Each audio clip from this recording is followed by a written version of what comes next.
And hey, listen, Sean, 23 points, 7 rebounds, 3 steals, 3 assists. I think that pretty much wraps it up. That was an exciting game. We needed that win. We played great defensively, especially in the second half, and we're very happy with that. Well, listen, they scored 67 points. They usually score 92. And we held them like 25 points under what they normally get. We usually score about 78. We had 70. We got to take that. Well, listen, usually it's the other way around. They made 4 threes. We made 10. And usually the other way around for them. They just shoot the lights out of it. And they had started out pretty good shooting 4 out of 5. And all of a sudden they didn't make another 3. Yeah, we followed our scouting report well. We focused on the guys that shoot the highest percentages, and we took them out of the game as best we could. We didn't shoot it well or play as well offensively as we know we're capable of, but we stuck to our defensive game plan and did a great job with it. Well, Billy's got this plaque for you. It is the Beef O'Brady's Player of the Game plaque, and you can see it right there. It's a great-looking plaque, and we appreciate their assistance in this program and their support. And I've said it 2 or 3 times, if you want a good meal, want to watch some TV on some big screen TVs, go out to Vieira and Beef O'Brady's, and they'll take good care of you. And welcome to you for the Player of the Game and a great effort here. Thank you. 23 points, 7 rebounds, 3 steals, and 3 assists. That's as good as it's going to get. Thank you. Yes.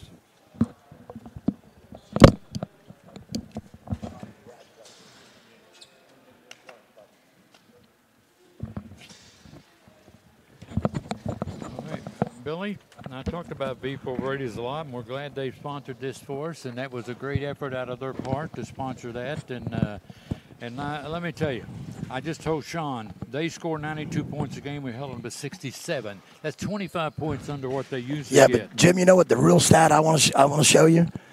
The second half, they scored 27 points. You know, we knew they were going to try to make a run at it. We knew they were going to fight for it. They're second-best team in the league right now, maybe, right behind Nova. And they've had 2 really close games with Nova. They've played them really well both at Barry and at Nova. I think maybe they lost by 10 points or less in both games. So, they're a very talented basketball team, very well coached by Butch Estes. But, again, I want to take my hats off to our coaching staff, Joey James, Joe Sanchez, Jawan Holmes, my assistant coaches. Again, we worked really hard this week to put in a game plan to control the tempo of this game and to try and really take their best shooters out of it. And here's an interesting thing. They were 4 for 13 behind the arc. All 4 came in the first half from one guy, Jake Kakar. Yeah. And we talked at halftime. We said, we've seen him make enough. We're not going to give him another one. In the second half, he took 1 3. That's all he could get off because we were all over him. He was 0 for 1. They didn't hit a single 3 in the second half. 0 for 6. We had 2 goals in the second half to take away their threes and take away their transition because they're a coast-to-coast team. Toru Dean is the fastest guy in the league, maybe one of the fastest in the country. And if you give him a head of steam, he can get end-to-end faster than anybody I know. I thought when we held him to 27 points in the second half, we did 2 great things. We didn't give up a single 3 in the second half. In the second half of the basketball game, Barry were 0 for 6 behind the arc. Yeah. Okay? We only put them on the line for 3 free throws. They were 1 for 3 at the line. And I thought the only scoring they got in the second half really was sort of Schaefer inside. He killed us. I mean, he's a good player, Jim. And we felt like we said, okay. And so Schaefer had 23 points and 23 points and 12 rebounds. He had a huge game. Yeah. But we said, you know what? They're going to get some points in the paint one way or another through. I'd rather give it to a big in the paint and a matchup issue and have him work for his points than give it up in open layups in transition or wide open threes behind the arc. We took away those threes, and in the second half, we took away the quick, easy scores in transition. And I think that's what won the basketball game for us. Well, Martin came in and got 4 points, but he got 4 rebounds, 2 steals, and 2 assists. I thought he did a pretty good game. And 3 block shots. Yeah, three block shots. I mean, Elias had a great game. And sometimes you just get a feel. Mate was playing well in the beginning. He wasn't playing well. But then he was a little tired. And we put Elias in there for him because Mate got a little winded.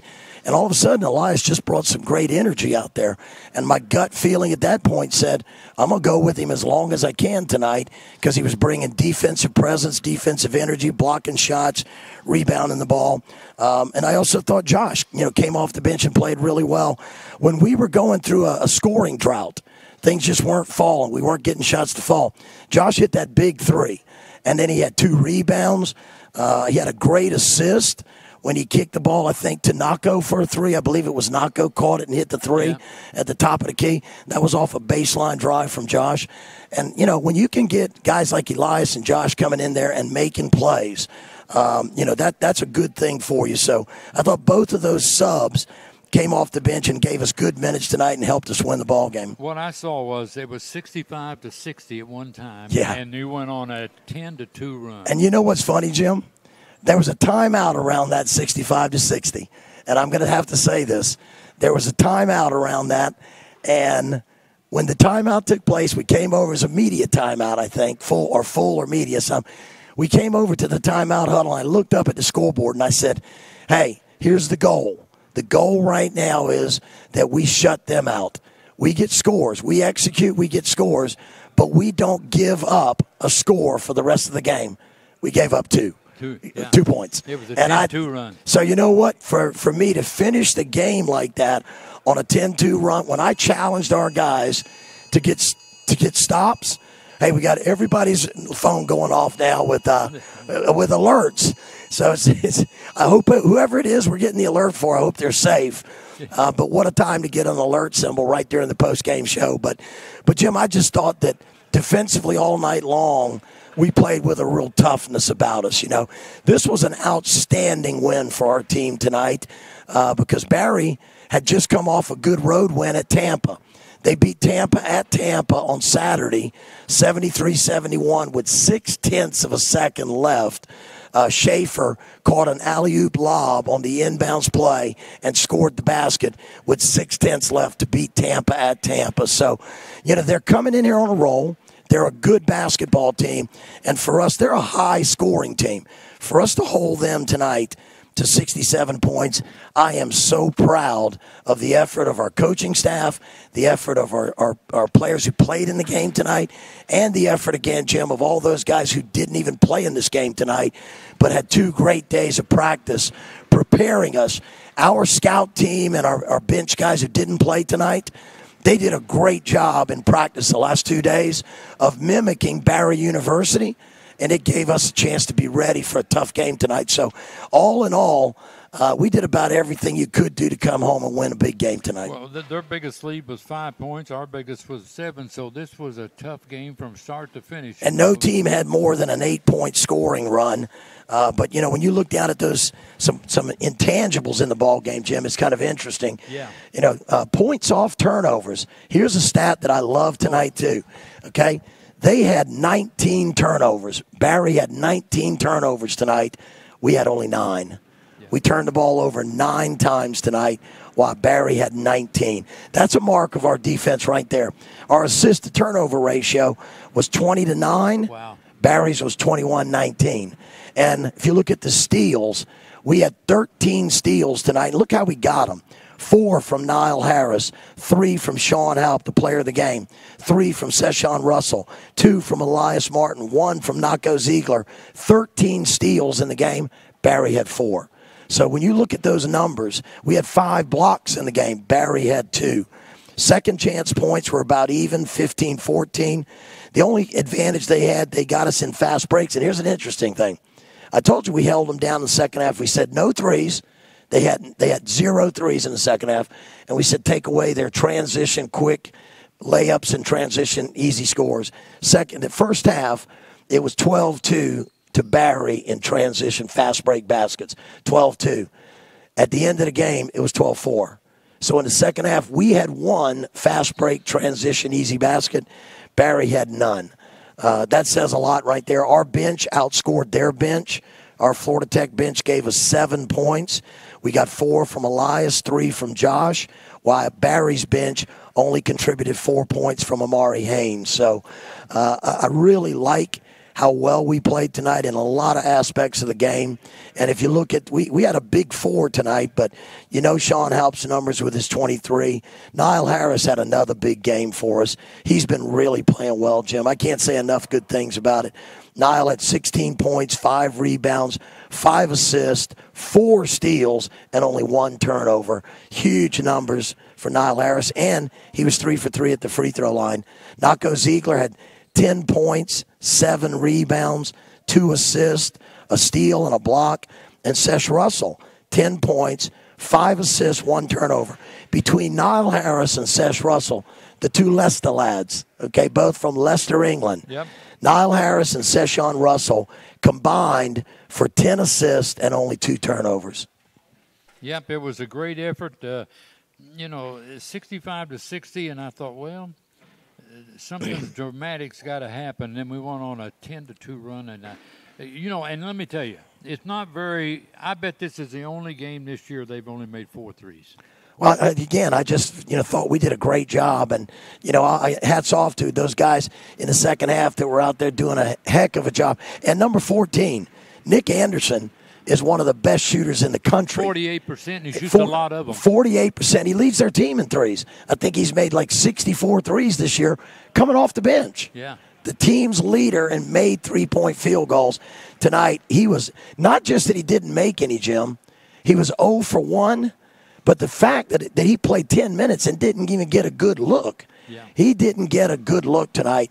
And, again, we had a lot of different guys guarding him in the second half. But, there was a point there, like I said, we had to get some rest for some guards. And, we rotated them around. We got Sean a much-needed rest. And, it was funny, after we got Sean that rest, he came back out there and knocked down a big 3 for us. Yep. We got Sesh a little bit of a rest in the second half. We got Nako a rest, and we kept rotating guys around, and that's when we had Josh out there in the game. And during that stretch, while we were rotating guys around, and Josh was out there for about 11 minutes, he was guarding Jake Kakar, and he was guarding Nick Anderson. And neither of those guys got off a good look on him. So I was extremely pleased. When we talk about face guarding somebody and really shutting them down, we got some defenders on this team that can do a good job of that. Tonight it happened to be Josh Mims in the second half, shutting down Kakar and Nick Anderson. But we got a lot of good. Sean Halp does a really good job at that. Nako does a good job at that. Niall can do a good job at that. Jacob Crockett can do a good job. So, defensively, we followed the game plan. And fortunately for us, the game plan worked with the great effort of a lot of great kids tonight. I mean, this was a huge win. And, Jim, after all we've been through this year, to win at Lynn on Saturday, have a good Sunday day off rest, have a couple of great practices Monday and Tuesday, and to come back in here home tonight in front of a great crowd. And again, in these COVID times, I really am appreciative of our student body that get in, the families of the players. Some of our faculty and staff were out. We got one lady that works in the Panther dining hall. She baked cookies for our team after Monday's practice. She sent cookies over. So, we have her baking cookies for the guys. And those staff members are coming out to support these guys.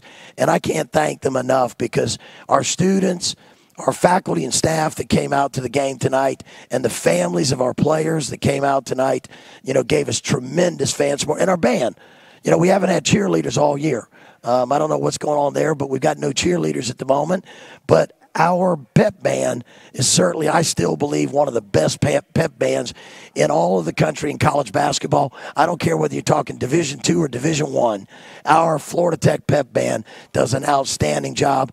I love the music they play. It reminds me of old school college basketball. It brings a good atmosphere into the game. The only tough thing is, we got them sitting right across from our bench during a timeout. Yeah, and they're playing. You can't hear a thing. Butch can hear himself down there really well. Down here at our bench, I like the fact that we have to go way off the court for our timeout, because it gets me a little bit farther away. I love their music, and I love the atmosphere that they bring. And so, again, we just had, the sixth man tonight. We had, at whoever we had on the floor, 5 players. And I'll say this, Amir Bennett got a couple of big minutes tonight for us, too. He missed a tough shot down here. But on the other end, he had a great defensive possession, a big rebound down there. And, again, I didn't take him out because he wasn't doing a really good job, because I thought he did what we wanted him to do out there. He was banging. He was aggressive. But, again, I was going with my gut and trying to go with the guys in experience. And in the end, that experience paid off for us. Well, even though Barry's got such a good record and all that, they still want to win these games because they want to be in the top 4. You need to host a game. And absolutely. that's what it is. Well, I told our guys before the game, Jim, I said the biggest thing, I had all these keys on the board. I always fill the board up for our scouting report. And the keys I had after the game, the very last one, the very last key, after control the tempo, execute our offense, limit our turn. We did almost everything I asked our guys to do tonight. The very last key on the board said, want it more. Yeah. Okay? And I said to our guys as we were going out, I said, that's the last key. You got to want it more. I said, let me tell you something, guys. They are going to be playing in 2 weeks' time. They know they're in the tournament. They're in the playoffs. I said, we're still trying to battle our way, earn our way in there. And if it hadn't have been for COVID and injuries, we'd be there. We might be a top 4 team in this league. We're still missing the best big man in the Sunshine State Conference, Mekhi Noble. And Butch Estes said to me before the game, Barry's coach, he said, Noble's still out? Because ironically, Noble's injury happened in the Barry game, and he hasn't played a game since our game in early January down in Miami Shores. So he got knocked out in that game. He hasn't returned for a practice or game since. And you know what? Butch said to me, he said, wow, I really hate that, you've missed him for so long, Billy, because he's a beast. He's a game changer. He's a difference maker. He's a rebounder. He's a shot blocker, and he can flat score in the paint. So, I think he's the best post player in this league, and I'm still going to nominate him for all league because in the first half of the year there was no one better. And I don't think he shouldn't be. He was Conference Defensive Player of the Week twice, and I don't think he should be held out of an award just because of sickness and injury that kept him out in the second half of the season. So whether he gets it or not, I don't know, but we're going to nominate him. And after all we've been through, the ups and downs and the COVID issues and the injuries and the personnel shortages of key individuals, for this team to be peaking right now and playing the kind of basketball they're playing. And again, even our starting 5 didn't play as well as they could play tonight. We had some guys that could play a lot better tonight. Sesh Russell can get you 30 on any night. We got 10 out of him tonight. Now, if he has a great night tonight, this game's not close. So, again, we've got guys that are playing well that could even play better. So I think that we're turning the corner a little bit, Jim. These guys want it, and tonight I said you got to want it more, and I felt like in the second half that's how we came out and played. We want to be playing in March. And, it's this kind of effort from everybody. The kids on the bench who don't get to play, they got to buy into their importance in practice. And we've got some great kids that have just done a great job helping us win 2 in a row. And if you think about it, 6 of our last 6 games, we had a close loss at Florida Southern by 2, I believe. Yeah. We came back here and had a close loss by 3 at home to Rollins. We went to Embry-Riddle. Tough game there, close loss there.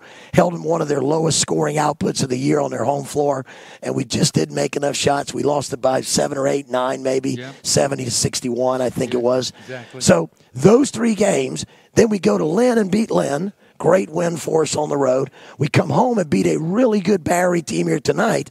5 of the last 6 games we've played, if you throw the Nova game out, then we've played really solid basketball 5 of the last 6 games we played. And I go back to saying the reason the Nova game got out of hand, when it was a tight ball game in the first half, we lost 3 starters with 3 fouls. Mate Pape, Niall Harris, Nako Ziegler, 3 of our starting 5 had 3 fouls about midway through the first half. And I had to take them out. I had no choice. And that's when Nova pulled away from us and the game got out of hand. So when we're as solid as we can be and we're out of foul trouble and we're playing hard like we played tonight, Jim, we're a good basketball team. And I love these kids because of their character, their attitude, and their refusal to quit. I used to have a motto when I was coaching pro basketball in England, and our guys would come into the huddle, and at the end of the huddle, we would shout RTL. and our motto was refuse to lose. And right now, this team is playing like that. We had a great finish. We hung on. We had a big lead down at Lynn, but we had to hang on because they fought back, and we hung on and weathered the storm, and we refused to lose. Tonight, we were 5 down with less than 5 to play. We finished on a 10-2 run. There was some amazing defensive possessions for us and great rebounding, and we made the free throws when we had to. We made some big shots when we had to. This team tonight, again, practiced that philosophy. RTL, refuse to lose. Hopefully, we're going to keep doing that the rest of the way. All right, Beef O'Brady's player of the game was Sean Halp, and the Florida Panthers now win 5 games in the league and go on the road to Tampa. They win this one 70-67, and good luck, Billy, the rest of the way. Thank you, Jim.